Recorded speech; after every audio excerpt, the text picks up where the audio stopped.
I thought weddings were supposed to celebrate love, but the moment I walked into my sister's grand ceremony, I became the joke. The chandeliers sparkled, violins played, and all eyes turned to me, not with warmth, but with cruel curiosity. At my table, the place card didn't carry my name. Instead, in bold, it read, "Fake Guest." My chest tightened as whispers spread like wildfire. I glanced at my son, his innocent eyes searching mine, and in that instant, I realized this wasn't a mistake. This was war, and they had chosen the wrong battlefield. The chandeliers above me glimmered like constellations, casting golden light across the ballroom. The air was thick with perfume, champagne bubbles, and laughter that wasn't mine to share. I stepped inside, clutching my son's hand, pretending for a brief moment that maybe tonight could be different. Maybe my family would see me as more than a burden, more than the single mom who had ruined her chances. For a fleeting second, I let myself believe I belonged in this dream. My mother's eyes found me first. She stood near the entrance, her gown shimmering, her smile wide enough to fool anyone who didn't know her. My sister, the bride, stood beside her, radiant in lace and diamonds, glowing like she had already won at life. They both smiled at me as if welcoming me into their perfect picture. But something about the curve of my mother's lips made my skin crawl. But the smile in my mother's eyes wasn't for me. I squeezed my son's hand tighter, whispering, "It's fine, sweetheart. Just smile." He looked up at me with the kind of trust only a child could give, and for his sake, I raised my chin and walked forward. Every step felt heavier as the chatter around us faltered, like ripples spreading in still water. Heads turned. I felt their eyes on my dress, my shoes, my hand gripping my little boy. Some nodded politely. Others whispered behind perfectly manicured hands. I approached the reception hall, my heartbeat thudding in my ears louder than the violins playing. Rows of tables stretched like a glittering ocean, each seat carefully arranged with crystal glasses and name cards. For a moment, I scanned for mine, rehearsing in my head how I would sit, smile, and blend into the background. My son tugged at my hand, pointing to a table near the back. "Mom, that's your name," he said. I walked closer, my eyes narrowing at the place card before me. The font was bold, elegant, impossible to miss, but it wasn't my name printed there. Instead, in black ink that might as well have been blood, it said, "Fake Guest."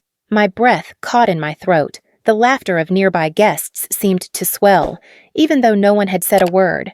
The violins screeched in my ears, though the song hadn't changed. My son tilted his head, confused. "Mom, what does that mean?" he whispered. My knees threatened to buckle, but I forced myself to stay upright. I touched the card, half expecting the letters to shift, to transform into some kind of cruel typo. But they didn't. They stared back at me, unrelenting. My mother appeared at my side almost instantly, her perfume suffocating. "Oh, there must be a mistake," she said lightly, her tone dripping with a sweetness that was colder than ice. She reached for the card but didn't move it, didn't replace it. Instead, she let her hand hover there just long enough for everyone nearby to see. Then she let out a small laugh as if it were nothing worth fixing. "Don't take it seriously. Sit down, dear." My cheeks burned as I scanned the table. Strangers filled the seats, none of them family. A woman in a sequined dress smirked at me, raising her glass in a mocking toast. A man leaned toward his companion, whispering something that made her cover her mouth to stifle a giggle. I looked around desperately, hoping to see one sympathetic face, one person who might tell me it really was a joke gone wrong. My sister was across the room, draped in her new husband's arms. When our eyes met, she smiled, too bright, too rehearsed. She turned away quickly, whispering something to him that made him chuckle. My son tugged at my sleeve again. "Mom, should we sit?" he asked innocently. The words pierced deeper than any insult.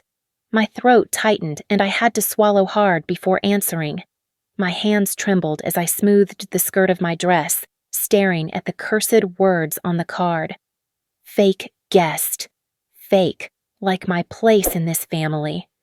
Fake, like the acceptance they pretended to give me. A question hammered in my mind, one I wanted to hurl into the silence that pressed against me. If this were you, would you sit down or walk away? But my feet refused to move. I pulled out the chair, my body heavy with humiliation, and sat down. My son climbed into his seat beside me, his small hand brushing mine for comfort. The voices around me rose again, whispers slicing through the air like knives. I pretended not to hear them, but every syllable clung to me. I forced myself to breathe, to hold my head high, to pretend the fire in my chest wasn't burning me alive. Yet beneath the shame, another spark lit, something darker, hotter. A seed of defiance rooted itself deep inside. I told myself to survive this night, just one night. But in that moment, though I didn't know it yet, this wasn't just a wedding. It was the beginning of a war. The air at my table felt heavier than the rest of the room. Around me sat strangers, polished, smiling people I had never met, their conversations orbiting around vacations, business ventures, and private schools. Not one of them acknowledged me. Their eyes slid over me as if I were a ghost, as if the name card in front of me had truly stripped away my existence. My son fidgeted beside me, twisting his napkin in his hands, confused by the sudden chill. I tried to make small talk, to ask where they were from, but my words dissolved into the chatter around me. No replies, no nods, just the occasional polite smile that didn't reach their eyes. My glass of champagne sat untouched, the bubbles dying in silence.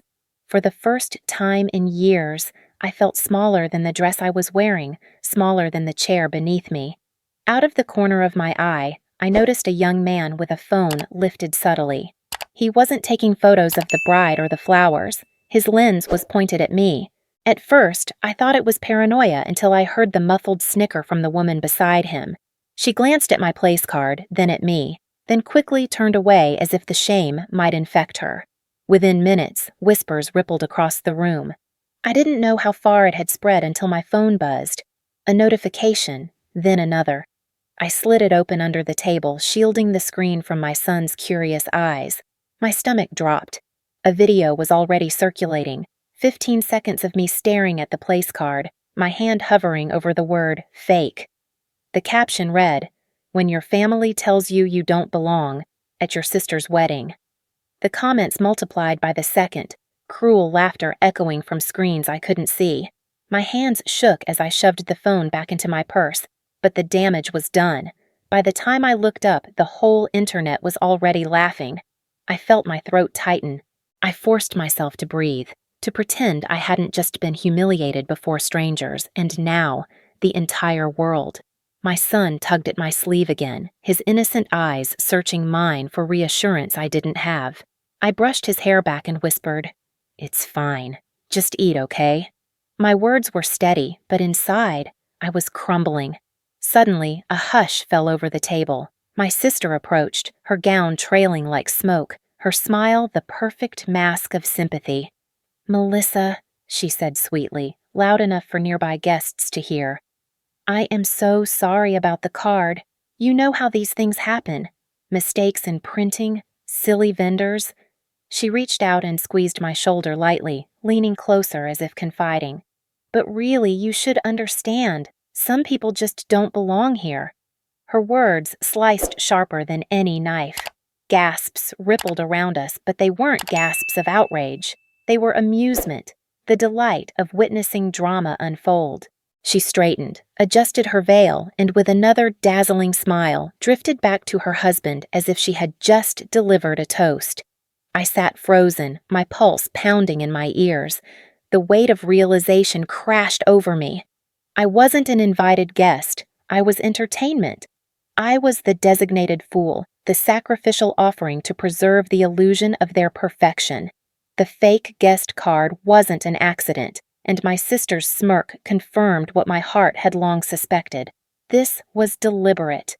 I clenched my fists beneath the tablecloth, nails digging into my palms. My breath came sharp, uneven, my chest tight as though the walls of the ballroom were closing in. I thought of running, of grabbing my son and escaping this gilded prison. But then a touch stopped me. A hand brushed against mine discreetly. I turned. It was my aunt, my mother's sister, a woman who had always kept her distance. She slipped a folded napkin into my hand, her eyes darting nervously before she turned away, pretending she hadn't spoken. I opened it slowly beneath the table, the letters scrawled in hurried ink. Just 3 words. They planned this. My heart hammered. A chill raced down my spine as I crumpled the napkin in my fist, hiding it from view. The truth solidified in that instant. This wasn't a mistake, nor a cruel joke spun out of control. This was a coordinated act, a spectacle designed to remind me of my place. I stared across the room at my sister, her laughter ringing like crystal, her new husband bending close to kiss her cheek. My mother clapped proudly, glowing with satisfaction. To everyone else, it was the perfect wedding. But to me, it was a stage, and I had just been cast as the clown. I swallowed the lump in my throat and forced my trembling hand to rest on my son's shoulder. He didn't deserve to see me break. Not here, not tonight. But inside, something shifted. The humiliation seared into my bones, but beneath it, a new fire began to burn. I didn't know how yet, but I knew one thing. They would regret this.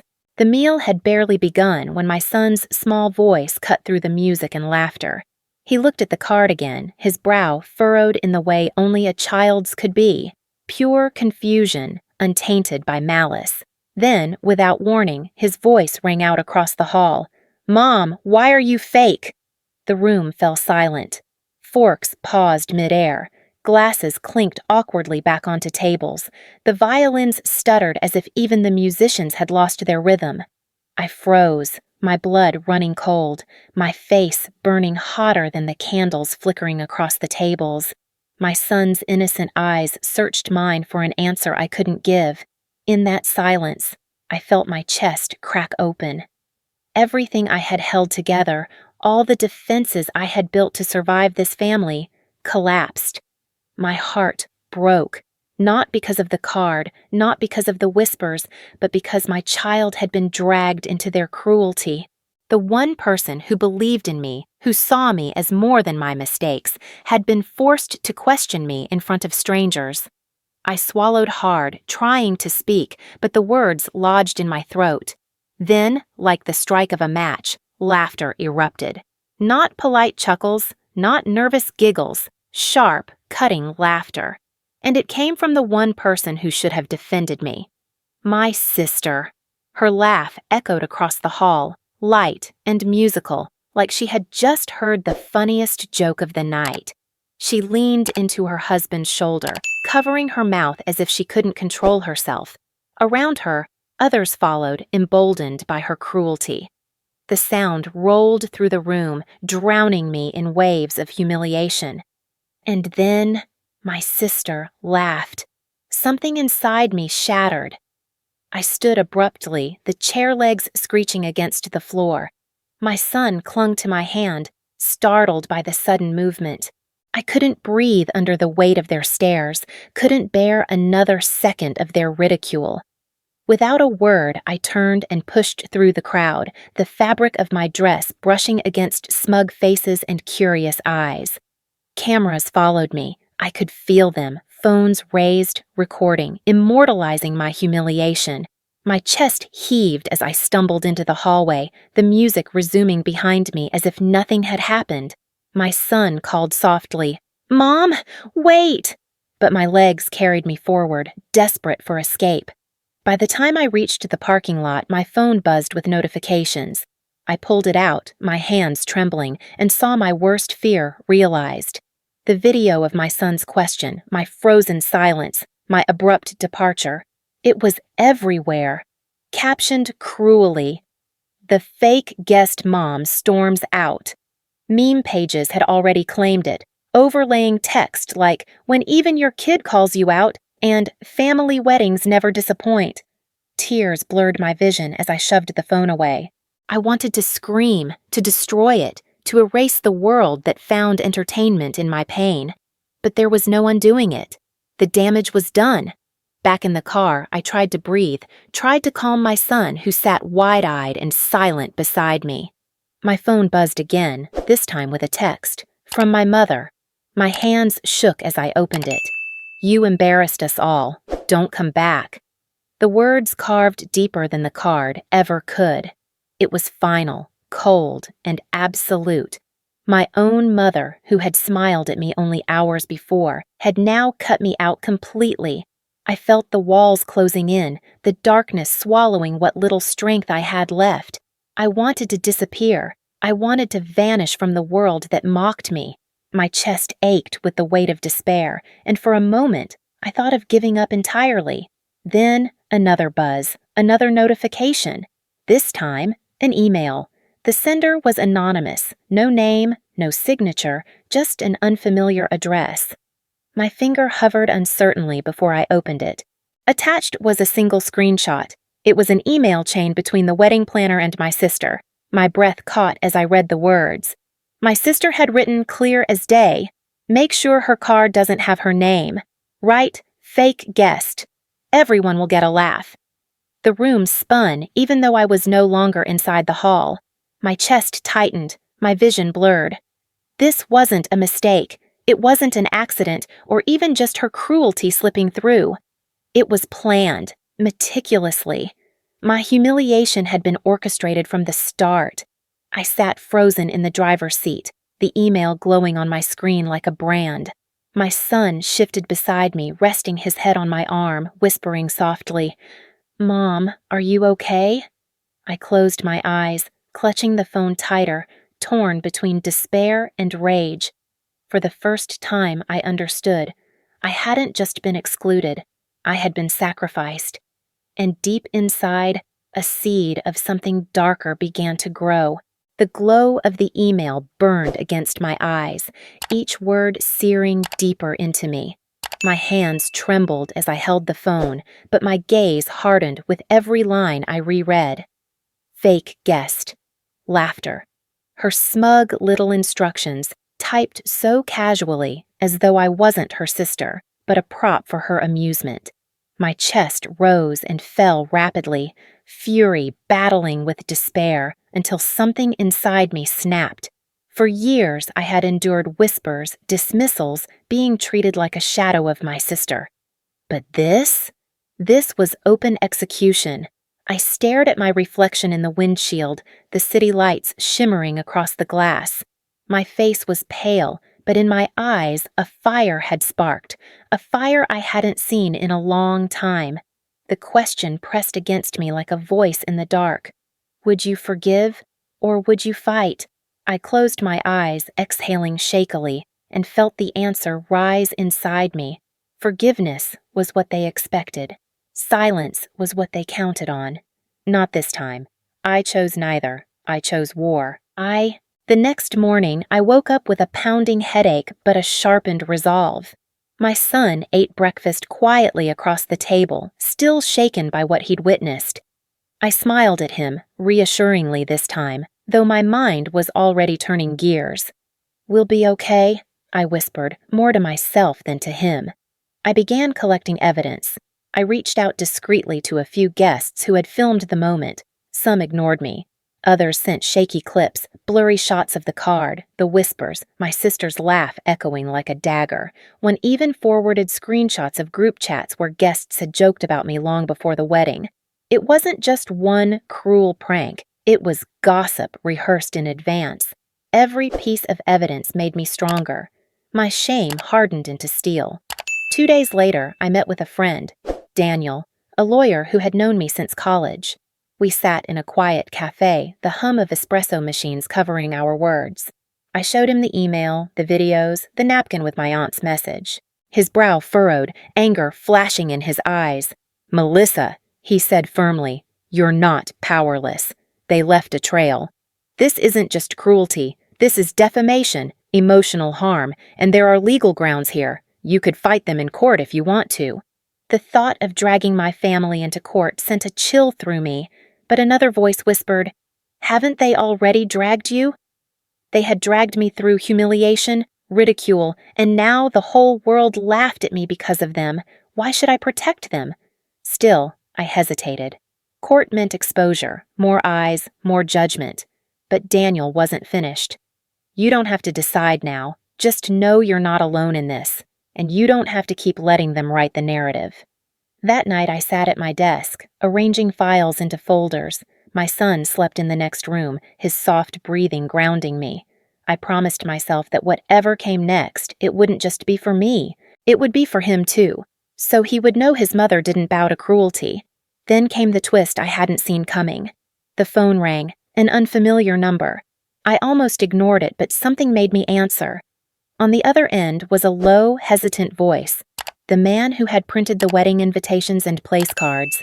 He said he had seen the story circulating online and recognized the font, the style. I remember your order, he said, but the instruction didn't just come from the bride. Your mother emailed me too. She specifically approved the wording on that card. I gripped the phone tighter, my pulse racing. Are you certain? I asked. He paused, then continued. I still have the emails if you need them. The room seemed to tilt around me. My sister's cruelty I could almost accept. Sisters fought, sisters hurt. But my mother? The same woman who had cradled me as a baby, kissed my forehead at night? She hadn't just stood by. She had planned it, sanctioned it, ensured my humiliation was written in ink. I ended the call, my hands shaking but my resolve hardening. This wasn't just sibling rivalry. This was generational betrayal. My family wasn't broken, it was poisoned, and my mother had been feeding the venom all along. I leaned back in my chair, staring at the folder of evidence I had collected. The fire in my chest blazed higher. They thought they had destroyed me. They thought I would disappear, fade into silence. But they had underestimated the one thing they had given me without meaning to, anger strong enough to burn down their golden cage. This wasn't over. It was only beginning. The decision came to me in the quiet of the night as my son slept soundly in the next room. I stared at the folders of evidence spread across my desk. The screenshots, the emails, the videos, the napkin with those 3 words scribbled in ink. My hands hovered over the keyboard, my pulse racing. For once, I didn't feel fear. I felt clarity. At dawn, I posted everything. The photos of the place card, the video of my son's question echoing through the silent hall, the email chain from my sister, the approval from my mother. I stitched it all together into one damning story and pressed upload. Within minutes, it spread like wildfire. #DarredFakeGuest exploded across platforms. The video hit 1 million views in the first hour. Strangers flooded the comments, outraged not just at the cruelty, but at the fact that it came from family. No one deserves this, one wrote. Another, imagine humiliating your own sister for clout. News outlets picked it up, bloggers dissected it, and talk shows debated it. My phone buzzed nonstop, notifications piling higher than I could open. Some messages were supportive, women and men who had lived through their own toxic families, thanking me for speaking out. Others were curious, demanding, how could her family do this? And then the backlash began. Not against me, against them. My sister's influencer accounts went dark within a day. Brands cut ties, sponsorships vanished overnight. Screenshots of her mocking private messages surfaced, showing she had bragged about the prank before the wedding. Her polished image crumbled, replaced by the reality of her cruelty. My mother wasn't spared either. At her church, members confronted her. Longtime friends unfollowed her. Neighbors avoided her gaze. The woman who thrived on appearances found her reputation unraveling thread by thread. I should have felt relief, vindication. And I did for a moment. But as the storm raged louder, a gnawing sensation grew inside me. This wasn't the end. Not yet. Because one secret still lay buried. But the biggest secret was still hidden. It came out 3 days later, not from me, but from someone I least expected. My cousin, always quiet, always on the fringes, reached out privately. His message was simple. You should know what they did years ago. It wasn't just the wedding. We met in a small diner far from town. He slid a folder across the table, his eyes avoiding mine. Inside were copies of legal documents, old and yellowed but unmistakable. A will, my father's will. According to the original draft, I had been included, my name written clearly, my share equal to my sister's. But then came the revised version, dated just 2 years after my divorce. My name was gone, cleanly erased. My mother's signature sat at the bottom, neat and cold. She had it changed, my cousin said quietly. Your sister knew, they both did. They decided you weren't worthy, not of the family name, not of the inheritance, not of anything. The air left my lungs.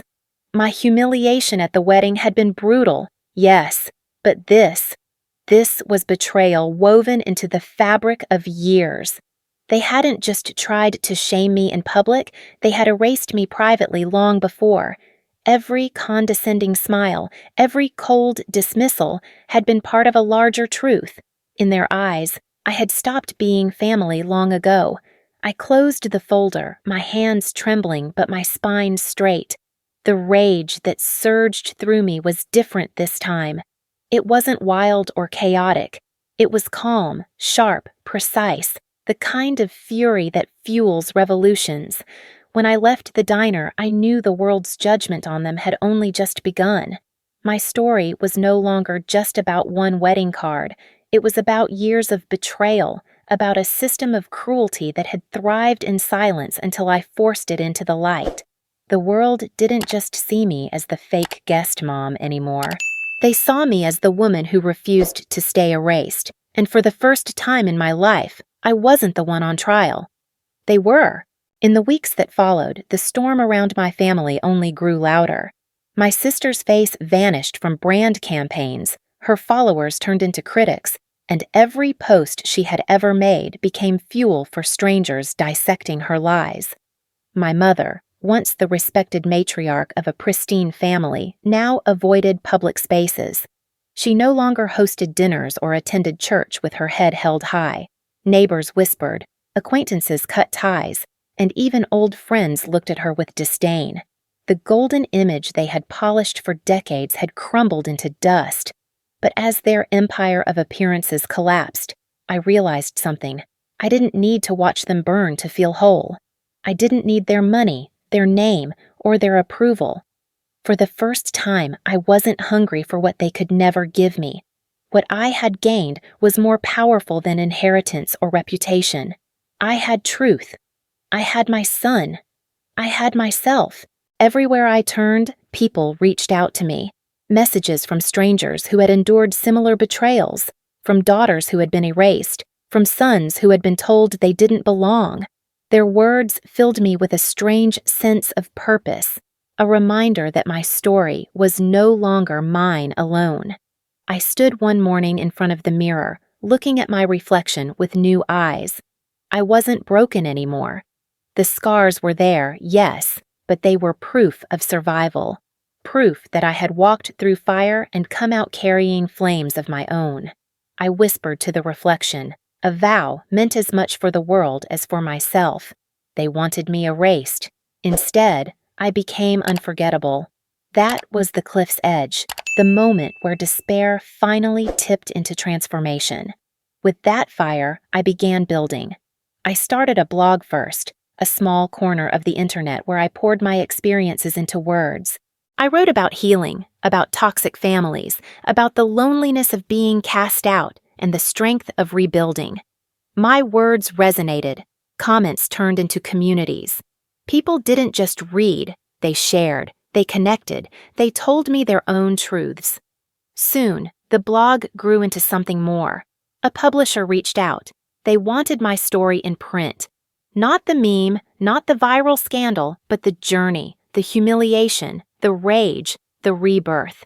I hesitated at first. Exposing myself further seemed terrifying. But then I remembered the girl who sat at that wedding table, paralyzed by shame, and I knew I couldn't leave her behind. I wrote. Every night after my son went to bed, I carved my pain into pages, shaping it into something that could carry others through their darkness. By the time I finished, I wasn't writing from wounds anymore. I was writing from scars. My son noticed the change in me too. Where once I carried quiet sadness in my eyes, now I carried certainty. He walked taller beside me, his little chest puffed with pride when people stopped me in public to thank me for speaking out. "That's my mom," he would say, not with embarrassment, but with pride. The shame that had once infected him at the wedding had been replaced with strength. We went back once to the hall where it had all happened. Not for a wedding, not for a party.